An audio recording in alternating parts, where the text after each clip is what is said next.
Budget Director Annette Guzman's decision to step away from her role with the Office of Budget and Management to focus on caring for her family during an incredible, difficult time. First and foremost, we are keeping Annette, her mother, and her entire family in our thoughts and our prayers. Family comes first, and as an administration, we stand with Annette and support her during this difficult moment. I also want to take a moment to express my deep gratitude to Annette for her years of public service and for the role that she played in helping us carry out my vision that the people of Chicago elected me to deliver. Annette has been a committed partner in our administration's work, and she has certainly helped us navigate some of the most significant fiscal challenges that our city has faced, and she has helped strengthen the foundation that we are building for the future of our beloved city. We are grateful for her leadership, her dedication, and her service to the city. But I also want Chicagoans to hear this absolutely clearly, that my values have not changed, and our commitment has not changed. As the mayor of this great city, my vision that guides this administration remains the same. The people of Chicago elected me to build a safer, more affordable city, one where working people have opportunity, where families can thrive, and where every single neighborhood has a chance to succeed. And that is the work that we have been doing, and that is the work that we will continue to do. I'm incredibly proud of what we have accomplished together. Over the last several years, we have faced some of the most significant fiscal challenges that the city of Chicago has ever experienced. But we did not walk away from our responsibilities. In fact, we worked through those challenges, we made tough decisions, and we've continued to deliver for the residents of our city. And together, our team developed and implemented 3 balanced budgets, totaling more than $16 billion annually, while closing more than $2 billion in budget gaps. We strengthened long-term financial planning, we expanded transparency, we have certainly improved accountability around nearly $4 billion in annual grant funding.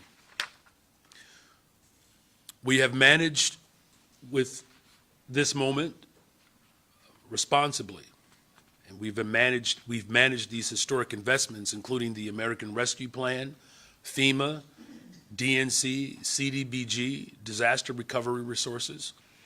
We've published more than 80 public reports, dashboards, and financial tools to residents, policymakers, investors, and city departments. We did this to make sure that people could better understand how we are managing the taxpayer dollars. And that work helped position the city to achieve a record budget surplus in 2025, the largest non-pandemic budget surplus in more than a decade. And importantly, we did not lose sight of why we're doing this work in the first place, to deliver for the people of Chicago. And since I became mayor, we have made historic investments in communities across our city, including more than $2 billion on the west side of Chicago and $2.6 billion on the south side. We have invested in affordable housing. We've expanded critical services. We have delivered record levels of support for our schools with more than $1 billion in investments. We've strengthened public safety efforts and continued building a city where every resident has the opportunity to thrive. We are seeing progress. Crime continues to trend downward.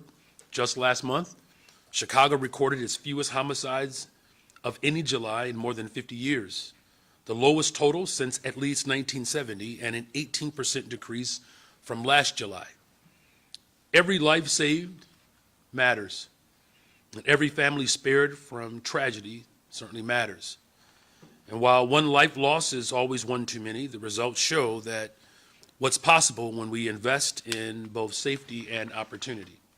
Safety is about more than reducing violence. It is about creating stable neighborhoods where families can put down roots and children can succeed.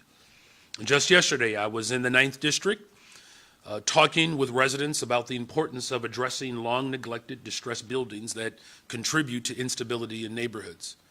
Removing blight strengthens communities, but building safer neighborhoods should never come at the expense, and certainly should not displace people.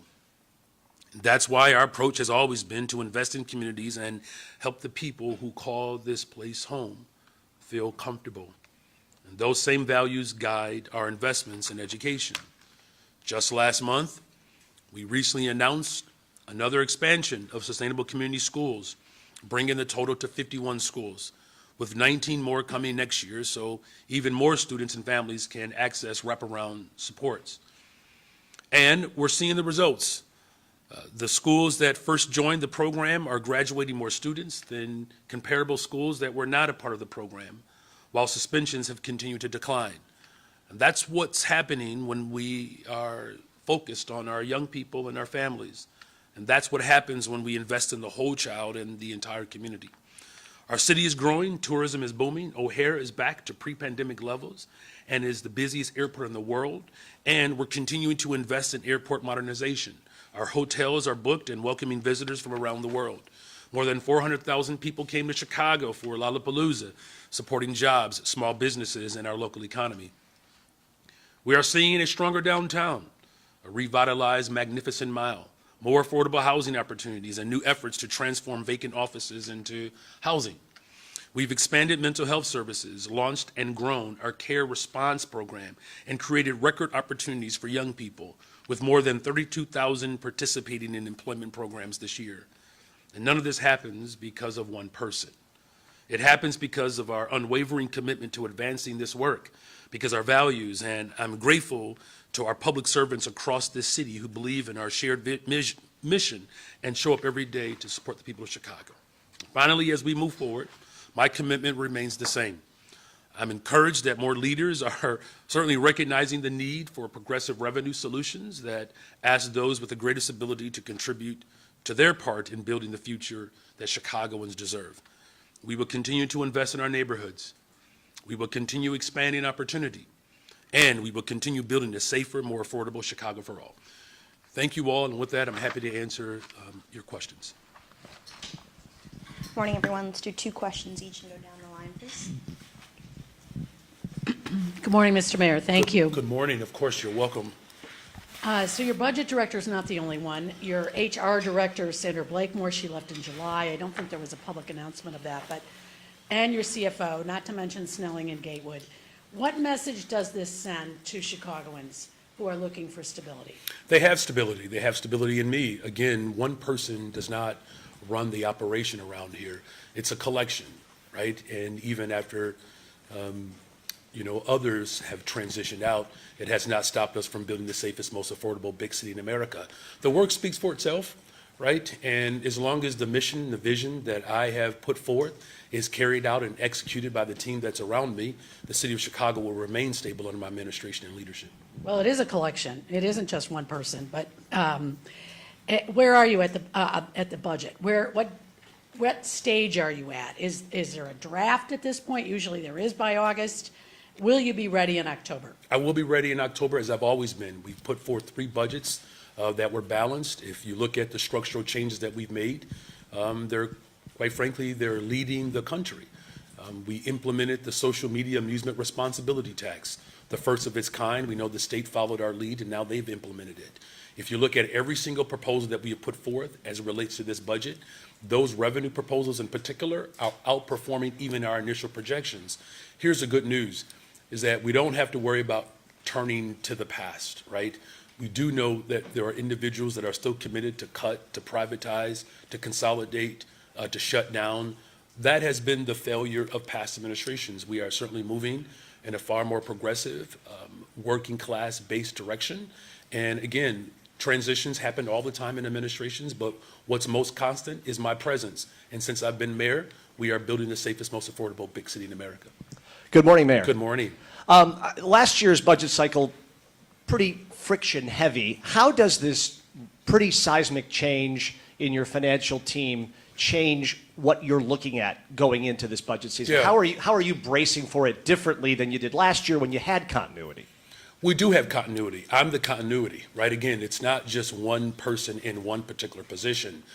I hire people, bring people in who can carry out my mission and vision. There will be others who can carry out that mission and vision. As we continue to see record lows in homicides and shootings and shooting victims, again, that's not one person. Someone has to actually have the mission and the vision, right? Because remember, there have been other mayors before that have had budget directors. What did it look like, right? School closures, mental health clinics shutting down, we're not building affordable homes, tourism was down, our airport wasn't busy, right? Violence was running amok, right? So you had people in this position and the positions that you all are referring to, and what were the results of those particular administrations? They were failures, right? We can be honest about that. Where schools were closed is where we've seen the highest uptick in violence. So we know that's a failed policy. There was a budget director who made that, who executed that vision for that particular administration. Now, did it work out for the people of Chicago? Most certainly didn't. Now, here's what's working out for the people of Chicago. We're not closing schools. Right? We released the largest tip surplus into our schools than any other administration. We're hiring more young people. Remember, those were all campaign promises. And so these individuals, and I'm grateful for them as public servants, they have carried out my mission and my vision. And we'll find the strong, credible people who will continue to carry that out. When you campaigned for this job, you talked about the value of relationships and relationship building. Yeah. When you have these relationships fracturing, I mean, by virtue of people leaving their job, relationships have fractured. I mean, that's sort of a baseline understanding. The relationships that existed with council no longer are there with Ms. Guzman and a whole list of others that Marianne just enumerated. Is there no net effect of that? Annette Guzman going to take care of her mother, it's not a fractured relationship. And No, that's not what I'm hold on saying. a second. That's what you said, though. Well, no, I didn't say her leaving. I'm saying the list that Okay, no, Marianne hold on enumerated. just a second. This is what you said. You said building relationships are important, and that if someone leaves, you're denoting that that's a fractured relationship. That's what you said. Well, what I did, well, can I be clear? Okay, so what, I just want to make sure that we're clear about what Yeah, you I said. want- clarity And is my and paramount here. I wanna hold be on a very second. So clear. I'm going to respond to what you said. Annette Guzman decided to leave because she is caring for her mother, right? The reason why that's important is because I've shared my personal story about my father. People don't prepare you for aging parents. They don't. And to characterize someone making a personal decision and then coming to a conclusion that has no basis, I'd find that to be reckless and irresponsible. Now, if you want to clarify what I'd you love said, to. go for it. I lost my parent in the last year too, so I can relate to what you're talking about. Okay, So but we're this is talking very about personal Annette. for We're all talking of about us. Annette Guzman But right now. do you remember that I said the list that Marianne enumerated, the long list, is people leaving City Hall? And in sum, when you total that all up, I'm not talking about Ms. Guzman in particular, but the totality of those departures has to have some net effect, I would think. And I wonder if you think that too. Do you want to know if those individuals who have transitioned out have an impact on me building the safest, most affordable big city in America? It hasn't, right? Because again, even with those transitions, has it stopped us from building affordable homes? It hasn't. Has it stopped us from investing in hiring more young people? It hasn't. Who put that vision forward? I did. Has it stopped us from investing in public and mental and behavioral health services? It hasn't. Whose vision was that? That was mine. And so again, I'm grateful for the public servants that are here, but to suggest some notion that somehow someone retiring or taking care of their parent is sort of indicative of whether or not we can carry out government, I just find it to, obviously, to be misguided, though I appreciate your question. Good morning, Mayor. Good morning. While it hasn't stopped your vision or your agenda, how will it affect you politically, having so many people leaving within a short period of time? Well, look, I appreciate the question, but right now my focus is building the safest, most affordable big city in America, right? And that focus has not changed. In terms of politics, I mean, I guess I'm really not following your question there. Well, Because what you're saying is that I can still carry out my vision and mission, but you want to understand the politics around it. Well, it's already being used against you. Oh, well then, I mean, that's, well then, that part, From yeah, your well, so- competitors. okay, well, that So, I can't yes. control, like, how people describe, their assessment of me. Here's what I can control, though: the ability to continue to build a safe and affordable big city for the people of Chicago. And we're doing that. And I think the part that's actually quite rewarding in all of this is that no one is claiming that we're not carrying out our vision and mission, right? No one is claiming that. I mean, people were concerned about again, someone who had served this city for 30-plus years retiring as our superintendent. Did it impact how July looked? We just had the fewest amount of homicides in July than we had last year, right? So clearly, it's not just one person, you all. Here's the part that's most important. The people of Chicago want and called for a visionary. That's what I reflect. We have put forth a path of how we build safe and affordable communities by investing in people. And that's what I'm doing. And as long as, I continue to do that, we'll find the right people who can execute my vision. And then in terms of putting together the budget, I'm assuming that you were going to have to tap into tip surpluses to balance that budget. And if you do that, money will obviously have to go to CPS. If the state doesn't come up with the $150 million for the CPS budget, will you be coming up with that $150 million in TIF money? Well, I mean, again, thank you for that question. It's clear that we have done our part as a city, right? I've released more TIF dollars into our public institutions than any other administration. And we all know that that's not a sustainable way to fund our schools. Here's what we do know, though, that by law, the state put forth an apparatus to fully fund our public schools. And they haven't fulfilled that yet, right? I mean, comparatively, San Francisco and Los Angeles, those cities, the state funds those school districts around 70%, in some cases higher. New York State funds the New York City School District with 45%, 40%, I believe. Philadelphia, again, Pennsylvania, they fund the Philadelphia School District 45%. You know what ours is in the state of Illinois? It's 25%. That's not acceptable, right? And so I'm grateful, though, that there are more state legislators that are calling for progressive revenue to fully fund our schools. That's something that I've been calling for some time. And I know that there are strong advocates in both the House of Representatives as well as the state Senate that believe as I believe. I know this is something that the governor pushed for when he essentially initially became the governor, calling for a progressive income tax. Unfortunately, it was defeated, but I do believe that there are some strong signs that Springfield, after this last session, moved on many progressive revenue items, but there clearly is a need for more. The state has to do its part. I've been clear that I'm always going to do my part. But that wasn't the question. The question was, if they don't come up with $150 million, will you make up for that $150 million with TIF money, or will you let CPS go ahead and do mid-year cuts, et cetera?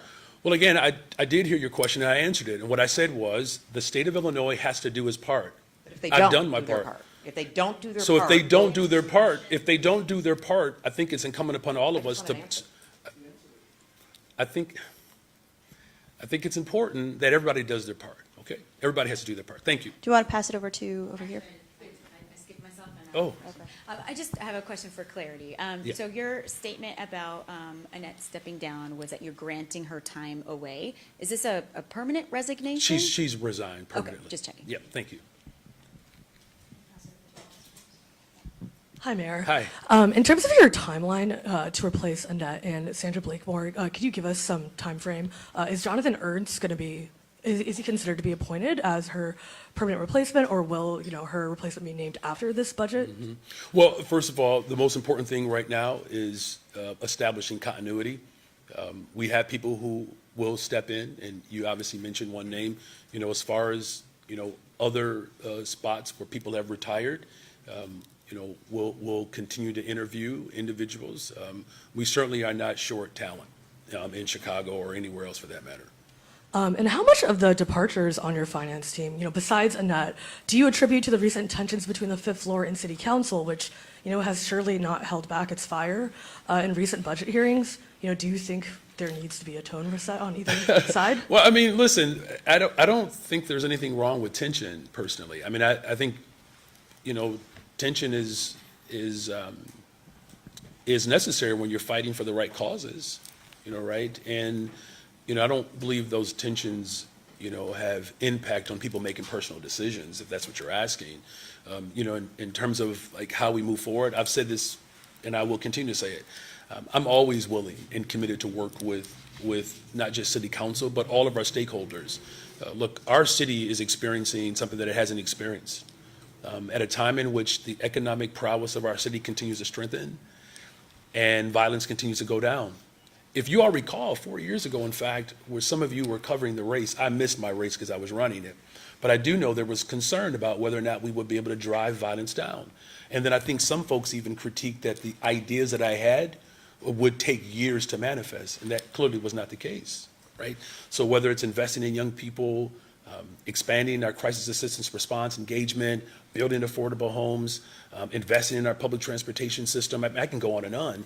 The fact that the Magnificent Mile has made a comeback. Our airport is the busiest airport in the world. I mean, if you actually look around, and I understand why you all want to talk about personnel, but if you actually look and analyze the condition of the city of Chicago, who in modern history has overseen the city at a time in which our economy was growing and violence was going down?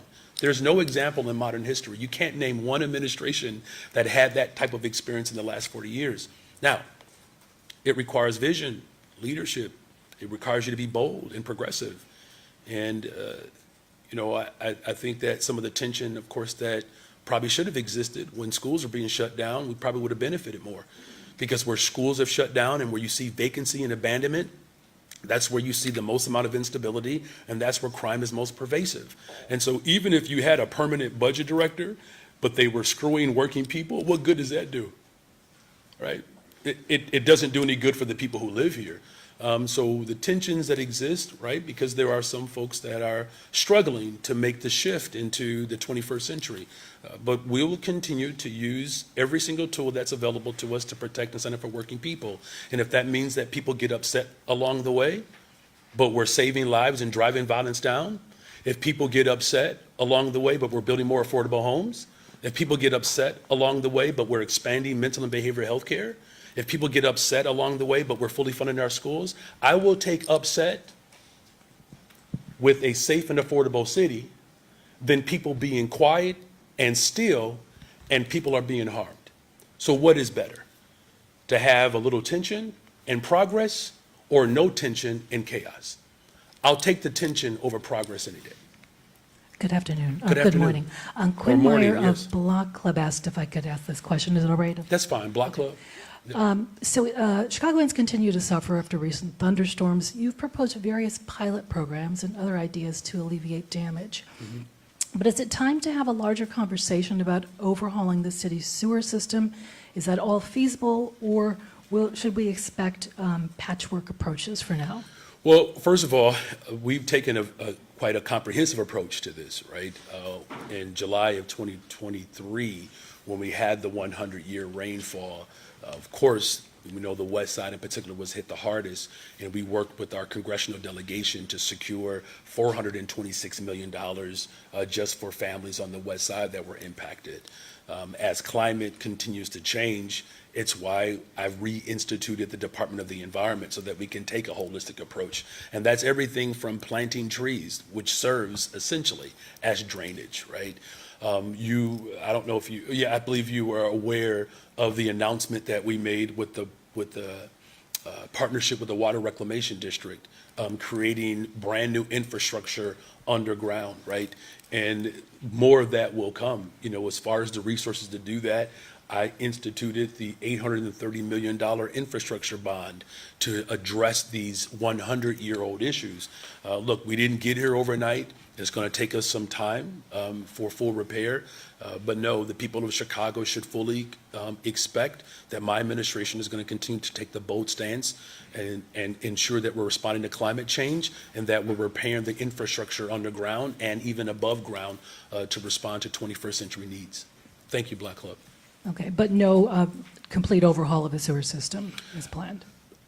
A comprehensive approach is what I'm committed to doing. Recently, you and Cook County State's Attorney Eileen O'Neill Burke urged residents to please file police reports if they believe they were the subject of DHS criminal activity during Operation Midway Blitz. Lakeview resident Leo Feller did just that 3 days after video shows DHS officers jumping over his fence, abducting people on his property, assaulting them. And yet the Chicago Police Department tells me they have suspended that police report. They've done nothing with it, despite multiple videos, including body cam videos. What message do you think that sends to people who don't have tons of videos corroborating their case when CPD suspends it? And they won't tell me why they suspended it. Well, here's how I understand it, that CPD has, gone through their diligent process. And, I'm going to obviously review and continue to work with the state's attorney to encourage families who believe that they've been violated by federal agents to file those cases. I believe this incident happened before the executive order. It was one of the motivations behind the executive order. So I will continue to work with the state's attorney and our police department. We want families to come forward. We want that diligent investigative process to happen. This is an unprecedented element, and we do want to make sure that we are encouraging families to come forward, and I will continue to do that. Okay, and here's my follow-up. Do you believe that passing a CPS budget with $435 million in uncommitted funds is legal under the budgeting laws of Illinois? Well, look, I understand that this particular board has gone through their full process, right, to ensure that we're protecting the classroom. I'm going to continue to do my part. As I've said before, we need our state partners to continue to rise to the occasion. That's what working people demand. Look, as of date, from the 2017 law that Springfield put forward, they made a commitment to fully fund our schools. And that just has to happen, right? And I think what's happening too much in our society right now, that we continue to ask those with very few means to do more than those who actually have the means. Are you familiar with the story of the widow who gave her last 2 mites in the Bible? It's a story. It always sort of helps me remain focused on how we show up for the most vulnerable people. And so Jesus talks about this story with the woman, and he acknowledged the fact that the rich people gave to the treasury, but he said that they gave out of their abundance. So in other words, that was their surplus that they gave from. And he was grateful, but he said the woman, the widow, the poor widow, she gave all that she had. And for too many families in Chicago and this country, they're giving all that they had, while the rich get richer, give out of that abundance, but they're not giving to the magnitude in which society is calling for. And so I hear your question about the budget.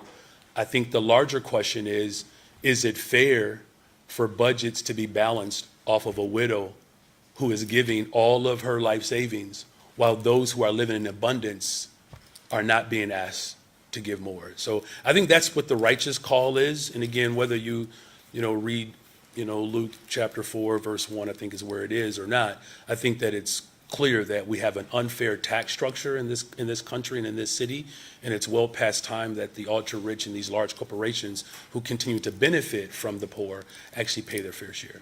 The question was, is it legal under state law? All right. Hey, Mayor. Hey. Annette Guzman was not afraid to forcibly defend her office's decision in front of the city council. Do you think that was a strength? What are your expectations for her replacement in that regard? And will that permanent replacement come before this budget season? Again, my priority right now is, the continuity, and we have a plan in place, right, to, continue to build safe and affordable communities. As far as the expectation is still the same, to have loving people who are serving in my administration and serving the people of Chicago, that they will carry out my vision. That's what my expectation has always been.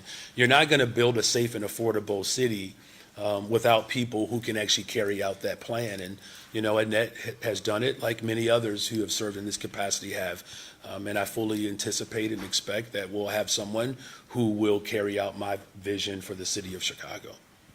And switching gears a bit, one of your top opponents, Alexi Giannulli, said he would push for a millionaire tax. What is the difference between you and other candidates when it comes to taxing the rich? Well, I mean, first of all, I'm grateful that there are other people who have finally come to that conclusion, right? That's a newer discovery for many people. This is something that I've been advocating for some time. That certainly indicates the influence that my administration has had on not just the electorate, because the electorate was already there. It's always been the political class that has lagged in terms of the ability to actually carry out the hopes and aspirations of working people. I think the key to all of this is, though, it's like, what are people willing to do to ensure that that happens, right? I mean, it's appropriate during a sort of heightened political season to take positions that are popular, but as you know me, I don't need the approval of anyone to do what's right, right? And I'm not motivated. My politics are not motivated by how someone perceives my particular position. But the fact that there are more people who are calling for it, that's a good thing for the people of Chicago and the state of Illinois. I think what's required now is like really pushing the General Assembly to actually get it done. Thank you. Hi, Mayor. Hi. Now that the legislative inspector general report is out, do you think Speaker Welch has done enough to explain how he handled those sexual harassment allegations and dismissal of the former representative and his own interactions with the same staffer? And do you continue to support him as Speaker? Well, look, I've known, Speaker Welch for some time, and watching his maturation, has been just a remarkable testament to what's possible in this country to serve as the first black Speaker of the House. I trust that the Speaker is going to do what's right for his constituents in the state of Illinois. I'm grateful, that more transparency has been brought to light of not just this incident, but I think of any elected leader that has to be held to a righteous standard, quite frankly, in how we interact with staff, how we interact with constituents, how we do our jobs. And I think it's important that we hold ourselves to that. But in terms of, him in his particular position, that's a decision that I trust that he will make in the best interest for the people that he represents. Okay, and I certainly understand your preference and your call is for the state to come through with the 150 million, but you also understand the politics of getting supermajorities in both chambers and mid-year budget amendments. Yeah. So, kind of circling back to this idea that there might have to be something that comes from the city if the state doesn't follow through. Yeah, well, the city's always, we're going to, look, I think what I'm trying to get at, you all, my record speaks, right? I'm going to, whatever is available, and if I can do it, it's clear that I'm not reticent to do it, right? I mean, I think I'm just having a tough time with this idea that it's harder to do something in Springfield than it is to do in city council. And that why aren't we asking, if the city is not able to do it, will the state do it, right? It's like it's only come in one direction, right? And I don't know if that's purposeful. I'm just calling out the fact that as arduous as that process is, the last I checked, getting 26 votes is not, like, that's not a walk in the park either, right? And is the state okay with giving working people the bare minimum? Like, that's the question that I believe that the people of Chicago and the state of Illinois are asking, whether it's Rockford, Cairo, whether it's Waukegan, Chicago. These issues, have manifested across the state and around the globe. And, the idea that us challenging the state of Illinois to actually adhere to the law is somehow skipped over, like, well, you know how hard that's going to be, so what y'all going to do if they don't do it? To me, it's like, it's not even the city's, that's not our main responsibility. That's the state's responsibility. California has figured it out. New York does a better job at it. Pennsylvania does it better. I think Illinois is ranked 18th. I'm glad there's been an increase, but this is not out of benevolence. There's no one in Chicago looking for a handout. We're just asking them to fulfill the promise that they made when they signed the law in 2017. And so this notion where Mayor Johnson has to fix everything that someone else has failed to do, and if they continue to fail, what are you going to do? Like, is that a reasonable expectation for people? You know, and the fact that you still have, like, political opposition to investing in our public schools is actually mind-boggling to me. You got people out here running around talking about closing schools, where we know that causes instability and increases crime. Here's another way in which I'm asking it. Is the state okay with schools being shuttered at a time in which that type of instability has proven to be ineffective? It costs over $200 million up front just to close schools down in 2013. And then they said it was going to save the taxpayers $1 billion. And look where we are today. They lied. They lied. And we told you all they were lying. We told you. We told you all were lying. When I took an arrest in front of the very elevators that are now held for me, when I went on a hunger strike to keep a school open, we told you all that they were lying and that they were full of it. And they still are. And they expect me to come up with solutions that they have. How does that make sense? It doesn't, you all. The state of Illinois funds our school districts at 25%. State of California funds Los Angeles and San Francisco at 70%, if not higher. Don't talk to me about the problems when you have the solutions to fix them. I feel like it's a waste of exercise. And because, I'll make this final point. I think it's especially like provocative for me today because last weekend, Dr. Bernice King came to Chicago to walk the very route that her father walked in Marquette Park 60 years ago.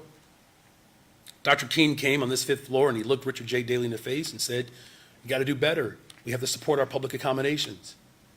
It's 60 years later. The heir of Reverend Dr. Martin Luther King Jr.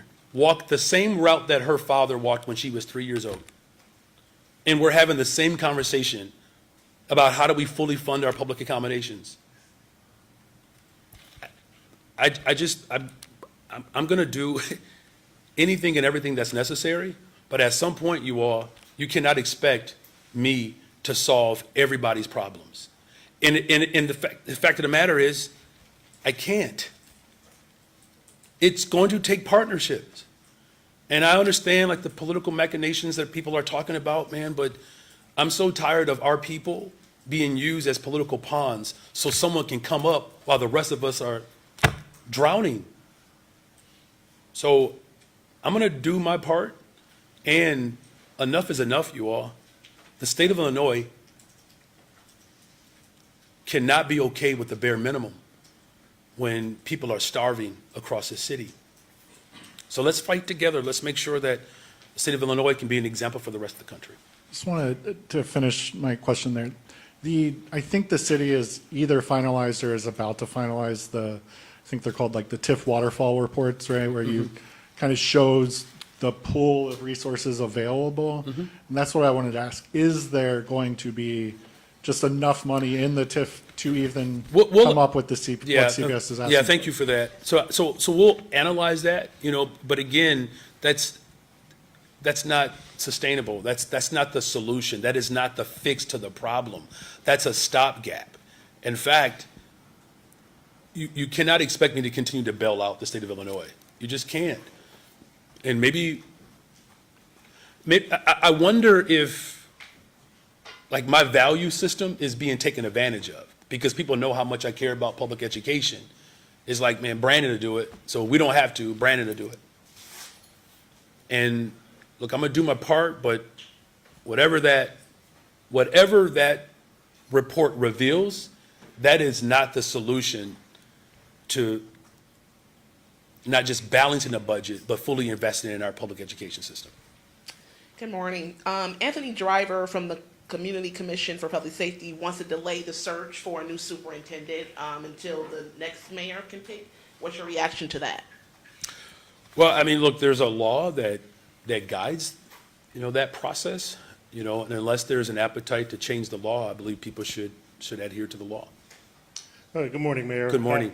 When this budget is finally approved at some point, what does success look like for you? Is it avoiding layoffs or tax increases, protecting city services, or something else?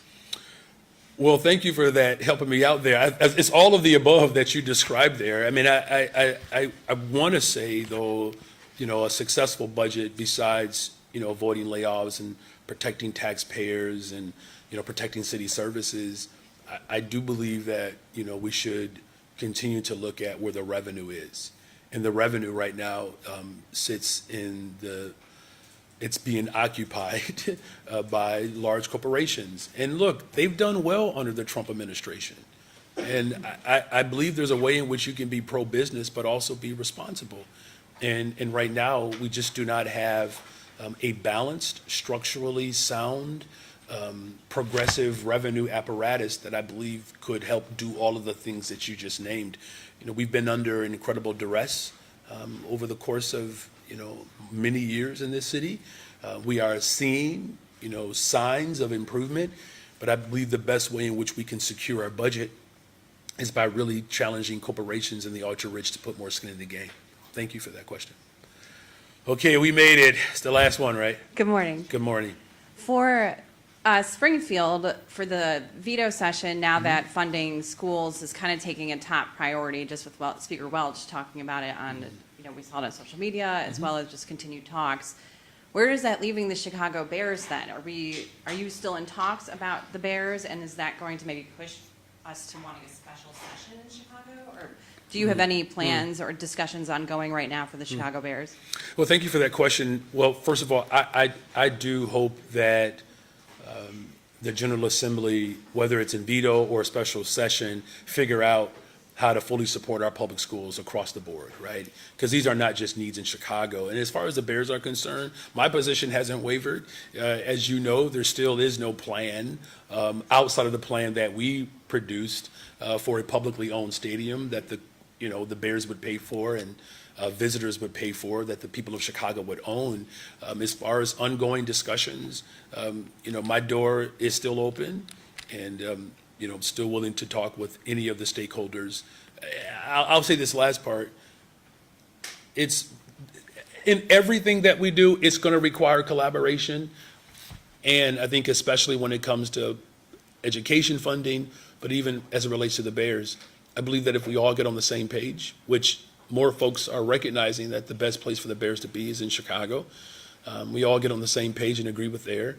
If we agree that the Bears have to put skin in the game, if we agree on infrastructure, then it's a matter of what type of apparatus do we create to make sure that the stadium is fully secured, but it doesn't harm taxpayers. And I believe public ownership is something that I think is important. Yeah. And a question about Willie Wilson possibly is making a special announcement on Monday. You almost made me laugh. Sorry, start over, cut. All right, try it again. So Alexi Giannoulias is out, obviously running for mayor. I'm sorry. All right, try it one more time. Last time. All right, cut. Go. Are you running for mayor? Now, that time you made me laugh. Listen. Look, Aren't you itching to announce? It's driving me crazy. Look, you all, I mean, I'm not even trying to be especially coy here. It's not that. I think I was trying to make an analogy last week that my wife said that I didn't do a good enough job explaining because I got super emotional about our son, who his first practice is today, by the way. And he texted me the other day ago. He's like, Dad, I'm playing with grown men, by the way. I will say this, though. After what we just experienced in July, the reason why I'm really focused on building a safe and affordable city is that I think it's important that the people of Chicago know exactly my commitment and my intentions to drive that home, right?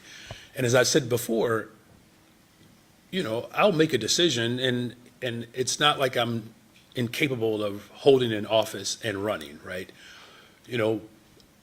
I just believe that the people of Chicago deserve like a season where their mayor is not involved in a whole bunch of political conversation, right? One of your colleagues asked earlier of the political impact that this could have on people transitioning, right? And that's a fair question, right? Because politics, it's what it is.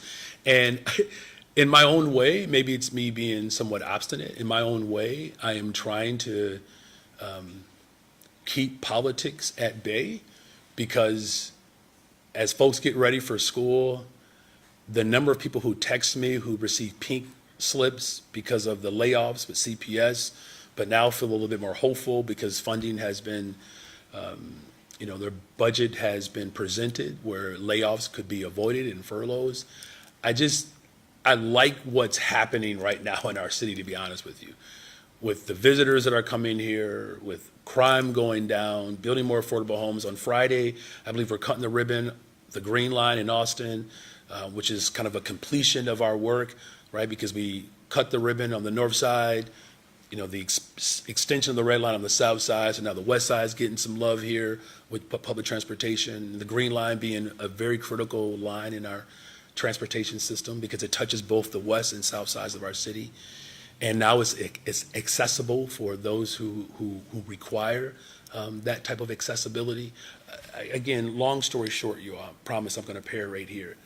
I just think it's imperative that the city experience what's actually happening. Because you all know, once the politics and all that starts, then, and this is no dig on you all, there's just less incentive to cover those things. It just will be, right? And I'm not mad at it. I'm just saying that maybe that's my own little way of resistance in this moment, that we'll let the politics do what the politics does. But in the meantime, let the people of Chicago enjoy the fact that we're saving lives, right? We're investing in people. They are actually experiencing a mayor that has values that I'm willing to fight for and to live for. So I will make a decision really soon. So are you living kind of an example of not running for two, or not running for two seats? You know what I mean? Like, are you trying to be like, no, I'm mayor? Are you trying to provoke somebody right here? No, it's all good. Thank you all very much. I appreciate you all's time. Thank you.